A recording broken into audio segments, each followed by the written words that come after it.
বীরভূম জেলার সভাপতিহীন নয়, বীরভূম জেলার সভাপতি অনুব্রত মণ্ডল এখন জীবিত আছেন, তিনি সভাপতি আছেন। নতুন মুখ হিসাবে ইয়াং জেনারেশন তারাও সঙ্গে আছে, নতুন পুরনো সবাইকে নিয়ে একসঙ্গে চলার যে স্বপ্ন আমি দেখেছি সেটা বাস্তবায়িত হতে চলেছে এবং সবাইকে নিয়ে আমি চলছি এবং আগামী দিনেও চলবো।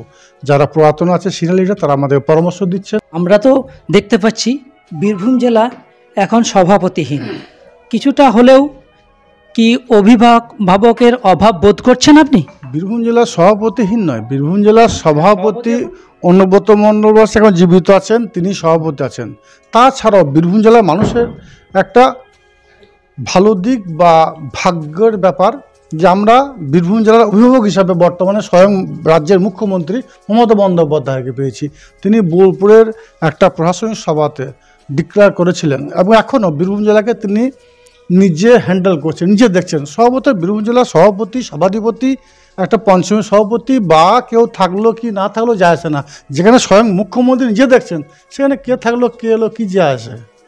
দেউচা পাচামি যে কয়লা ব্লকটা আছে এ ব্যাপারে আপনার প্রতিক্রিয়া কিছু বলবেন বা কিভাবে অগ্রসর হলো, কাজের অগ্রগতি কতটা হলো?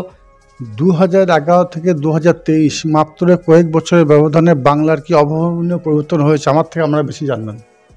কারণ আমরা সাংবাদিক জগতে আছেন, মানুষের বাড়িতে বাড়িতে যান, গ্রামে গ্রামে যান, সুখ দুঃখ আপদ মানুষের পাশে থাকেন। এই মাত্র কয়েক বছরে 75টি প্রকল্পের মাধ্যমে সারা ভারতবর্ষে যে অঙ্গরাজ্যগুলো আছে তার থেকেও এগিয়ে আছে বাংলা। আগামী দিনে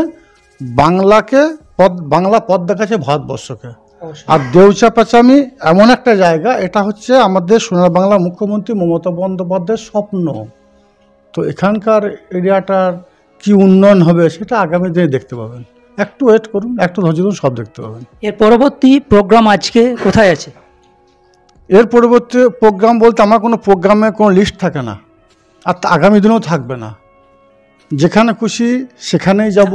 মমতা বন্দ্যোপাধ্যায়ের যে প্রকল্পগুলি আছে, যেখানে দুয়ার সরকার চলছে, যেখানে স্কুল চলছে, যেখানে হসপিটাল চলছে, প্রত্যেকটি জায়গায় তুমি যাব।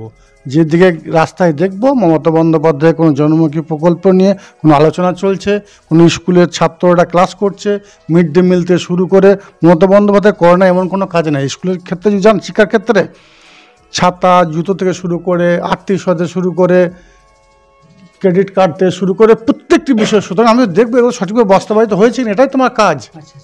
সুতরাং আমি রাস্তা দিয়ে পেরিয়ে যাব, যেখানে দেখবো মমতা বন্দ্যোপাধ্যায়ের জনমুখী প্রকল্পগুলো বাস্তবায়িত ঠিকঠাক হয়েছে কিনা এটা দেখার জন্য যে কোনো স্থানে, যে কোনো জায়গায়, যে কোনো স্থানে আমি যেতে পারি।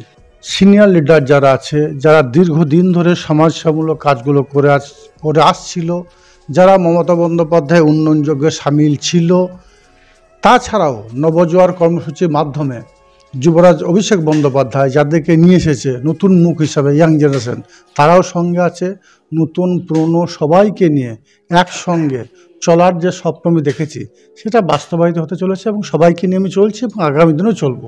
যারা পুরাতন আছে সিনিয়র লিডার তারা আমাদের পরামর্শ দিচ্ছেন, যারা ইয়াং জেনারেশন তাদেরকে আমি নির্দেশ দিচ্ছি এইভাবে চলো, তারা সেভাবে চলছে। দুর্বার গতিতে এগিয়ে চলছে বীরভূম জেলার উন্নয়ন।